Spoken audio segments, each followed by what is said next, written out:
오늘 주신 하나님의 말씀은 역대하 34장 1절에서부터 13절까지의 말씀입니다. 제가 1절과 2절을 읽도록 하겠습니다. 요시야가 왕위에 오를 때에 나이가 8세라 예루살렘에서 31년 동안 다스리며 여호와 보시기에 정직하게 행하여 그의 조상 다윗의 길로 걸으며 좌우로 치우치지 아니하고. 아멘. 오늘 우리가 함께 살펴보려고 하는 이 역대하 34장 1절에서부터 13절까지에서는 유다의 가장 선한 왕 중 한 사람인 요시야라는 사람이 왕위에 올라서 한 일에 대해서 보여주고 있습니다. 우선 이 요시야에 대한 설명을 잠깐 살펴보자면 요시야가 왕위에 오를 때에 1절을 보시면 나이가 8세였다라고 말씀하는 것을 읽을 수가 있습니다. 8살의 나이에 왕위에 올라서 예루살렘에서 31년 동안을 다스렸다. 자, 이 요시야가 왕위에 오른 나이가 8살이라는 것이 특이한 일이죠. 왜 이렇게 어린 나이에 왕위에 올랐을까? 이유가 있습니다. 이 요시야의 아버지가 아몬이라는 사람이에요. 이 아몬은 우리가 33장에서 보았습니다만 왕위에 올라서 그 아버지였던 므낫세처럼 여호와 보시기에 악을 행하였다. 그래서 온갖 우상을 다 섬겼고 이 아몬은 그 아버지 므낫세와는 달리 끝까지 하나님의 말씀을 듣지 않고 더욱 악을 행하다가 신하에게 반역을 당해서 죽임당한 비운의 왕이었습니다. 이 아몬의 부친이었던 므낫세는 이 악을 행하고 유다를 멸망케 하는 길로 가게 만들었지만 그러나 하나님이 이 므낫세를 낮추셔서 환난 가운데 있게 하실 때에 크게 겸손하여져서 하나님께 기도하고 그 후에 하나님을 구했다라고 말씀을 하고 있습니다. 하지만 이 아몬은 그 아버지처럼 하나님 앞에 결코 겸비하려고 하지 않았습니다. 끝까지 악을 행하면서 고집스럽게 이 죄악의 길로 가다가 결국 신하에게 반역당하여 죽임을 당하는 이런 비운을 맞게 된 것입니다. 요시야가 8살의 나이에 왕위에 오른 것이 그 부친이 왕위에 올라 2년 만에 신하에게 죽임을 당했기 때문에 그런 상황에서 어린 나이에 고통 속에 왕위에 올랐다라고 볼 수가 있는 겁니다. 자, 그렇다면 이 요시야가 어떻게 유다를 다스렸을까? 이 고통 속에서 왕위에 올랐는데 아버지를 일찍 잃고 왕위에 올랐는데 과연 어떻게 나라를 다스렸을까? 2절을 보시면 이 요시야에 대한 평가가 여호와 보시기에 정직하게 행하여 그의 조상 다윗의 길로 걸으며 좌우로 치우치지 아니하였다. 이 요시야 왕은 전반적인 평가가 하나님 보시기에 정직하게 행했다는 거예요. 다윗의 길로 하나님의 마음에 합했던 사람, 유다 왕이 걸어야 할 표준을 보여준 사람, 다윗의 길로 행하여서 그것도 좌로나 우로나 치우치지 않는 경건한 길을 걸어갔다는 것입니다. 그래서 유다 역대 왕들 중에서도 다윗 이후로 가장 선한 왕이라고 평가받는 사람이 바로 이 요시야라는 거예요. 이걸 보면 자리는 비록 왕이라는 높은 자리를 가지고 있었지만 아버지가 신하에게 죽임당하는 비운의 상황 속에 있었잖아요. 요시야가 고통의 상황 속에 있었잖아요. 그럼에도 불구하고 그는 이 고통의 상황 속에서 안타까운 삶을 살아가지 않고 마침내는 여호와 보시기에 정직하게 다윗의 길로 행하면서 좌우로 치우치지 않는 참 멋있는 삶을 살았습니다. 환경이 중요한 것이 아니라 어떤 상황이냐가 중요한 것이 아니라 하나님 앞에 어떻게 살아가느냐가 더 중요한 겁니다. 우리는 환경을, 상황을 탓하면서 우리의 인생을 비관적으로 살아가거나 남들보다 좋은 것이 내 삶에는 없다라고 낙담하면서 살아가는 경우들이 종종 있습니다. 그러나 환경이 문제가 아니라 상황이 문제가 아니라 지금이라는 상황 속에서 어떻게 하나님 앞에 행할 것이냐, 이게 더 중요하다라는 점을 꼭 기억하고 환경을 뛰어넘어 버릴 수 있는, 상황을 뛰어넘어 버릴 수 있는, 하나님 보시기에 정말 정직히 행할 수 있는 복된 삶을 살아갈 수 있기를 축복합니다. 자, 그렇다면 이제 이 요시야가 하나님 앞에 정직히 행했다, 다윗의 길로 행하면서 좌우로 치우치지 않았다라고 평가를 받는데 어떻게 행했기에 그런가? 자, 3절을 보시면 아직도 어렸을 때라고 말씀하고 있잖아요. 다시 말해서 왕위에 있은 지 8년에 8살의 나이에 왕위에 올라서 왕위에 있은 지 8년, 16세 나이겠죠. 아직도 어렸다 할 만한 이때에 이 요시야는 그의 조상 다윗의 하나님을 찾기 시작했다는 거예요. 청소년의 나이에 하나님을 찾기 시작한 거죠.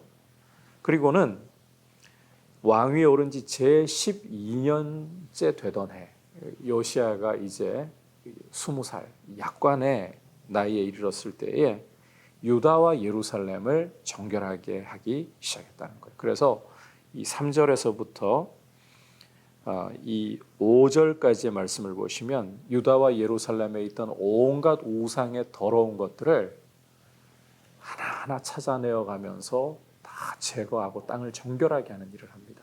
그런데 이 요시야의 모습을 보면 더 놀라운 것이 유다와 예루살렘만 깨끗게 한 게 아니라는 점이에요. 6절, 7절을 보시면 북이스라엘까지 가서 이 므낫세, 에브라임, 시므온과 납달리까지 사면 황폐한 성읍들에도 북이스라엘 땅에도 그렇게 행하였다는 거예요. 우상을 제거하고 정결하게 하는 일을. 이렇게 요시야는 왕위에 올라서 먼저 하나님을 찾기 시작하고 하나님을 찾으면서 이 유다와 예루살렘의 온갖 더러운 우상들, 더 나아가 북이스라엘 땅에 있던 온갖 더러운 우상들을 다 제거하는, 유다 역대 왕들 중에 이렇게까지 나라를 하나님 앞에서 개혁하고 정결하게 하려고 한 왕이 없었습니다. 대개 하나님 앞에서 잘 서 있었던 아사라든지 여호사밧이라든지 히스기야 같은 왕들도 이 정도로까지 나라를 개혁하지는 못했어요. 산당까지도 모조리 제거해서 백성들을 하나님께 돌이키기 위해 땅을 정결하게 하는 이런 일을 이 정도로까지 한 왕은 다윗 이래로 전무하다 할 정도로 그렇게 선한 일을 행한, 하나님을 찾기 시작하고 하나님 앞에서 이 땅을 거룩하게 하기 위해, 정결하게 하기 위해 힘썼던 왕은, 이 정도까지 힘썼던 왕은 요시야밖에 없다. 이 철저한 회개의 모습을 이야기한다라고 할 수가 있겠죠.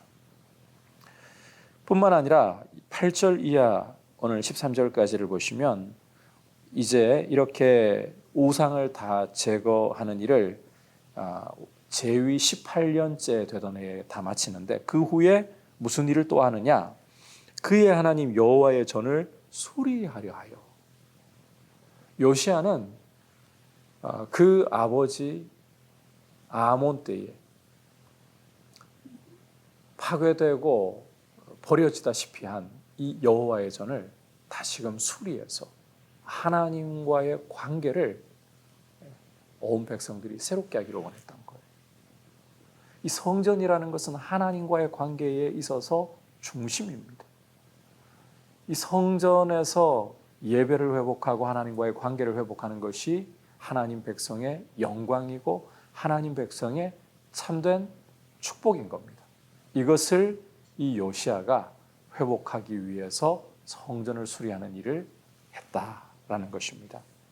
그래서 이 대제사장 hilki야를 중심으로 해서 백성들에게서 거둔 헌금을 가지고 이제 이 수리하는 일꾼들에게 맡겨서 또 레위인들이 보면 함께하면서 이 성정 수리 공사를 감독하면서 이 일을 진행해 나가는 것을 볼 수 있습니다.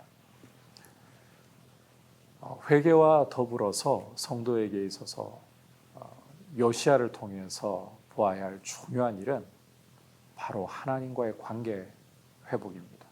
우리가 이 회개한다는 것은, 죄를 버린다는 것은 하나님과의 관계를 위해서 버리는 것입니다. 우리 자신의 깨끗함이 최종 목적이 아닙니다. 우리의 깨끗함, 우리의 거룩함은 하나님과의 관계를 위한 것입니다. 요시야처럼 하나님과의 관계를 어떤 것보다도 중요시할 수 있는, 예배를 중요시할 수 있는 그런 모습으로 우리 자신을 드림으로 이 요시야가 하나님 보시기에 정직히 행했다, 다윗의 길로 행하면서 좌우로 치우치지 않았다, 이런 평가를 받았던 것처럼 우리도 하나님 앞에서 정직하게 행하면서 다윗처럼, 요시야처럼 하나님의 말씀의 길로 행하면서 좌우로 치우치지 않는 거룩한 하나님 백성의 삶을 살아갈 수 있기를 축복합니다. 다시 한번 강조합니다. 요시야는 비운의 왕, 고통의 왕이었습니다. 아버지가 신하에게 반역당해 죽임당하는 그런 상황 속에서도 요시야는 그런 상황에 의해 만들어지지 않고, 환경에 의해 만들어지지 않고 그것을 뛰어넘어 하나님을 경외했던, 하나님 보시기에 정직하고 다윗의 길로 행하여 좌우로 치우치지 않았던 그런 왕이었습니다.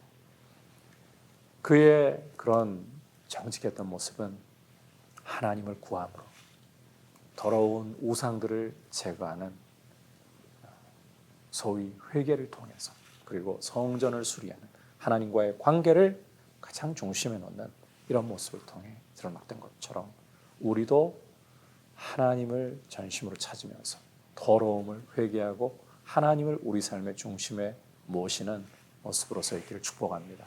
말씀을 생각하면서 기도하겠습니다. 이 시간 요시야처럼 하나님 아버지 환경에 의해 만들어지지 않고 환경을 뛰어넘어 하나님 보시기에 정직한 삶을 살아갈 수 있도록 우리 믿음 생활이 그렇게 드려지기를 원합니다. 하나님을 찾고 더러운 죄를 날마다 회개하고, 그리고 하나님만을 중심에 모시고 하나님과의 바른 관계에 있는 믿음의 모습으로 서 있게 하여 주옵소서. 첫 번째로 기도하시고, 하나님 아버지, 코로나 바이러스가 제어되고 잠잠케 될 수 있도록 긍휼을 베풀어 주옵소서. 합심해서 기도하겠습니다. 하나님 아버지, 오늘 요시야에 대한 말씀을 통해서 환경에 의해, 상황에 의해 우리의 삶이 결정되지 않고 환경을 뛰어넘어 하나님을 경외하고 하나님 앞에 정직히 행하는 삶의 모습이 될 수 있도록 은혜 주시기를 구합니다. 하나님을 찾고 더러운 죄를 버리며 회개를 힘쓰고, 그리고 무엇보다도 하나님을 중심에 모시는 예배자로 살아가게 하여 주옵소서. 그리고 아버지, 이 땅에 코로나 바이러스가 잠잠케 되고 이 3차 대유행이 꺾일 수 있도록 은혜와 긍휼을 베푸셔서 역사의 주인이신 하나님, 이 땅을 고쳐 주시옵소서. 예수님의 이름으로 기도드립니다. 아멘.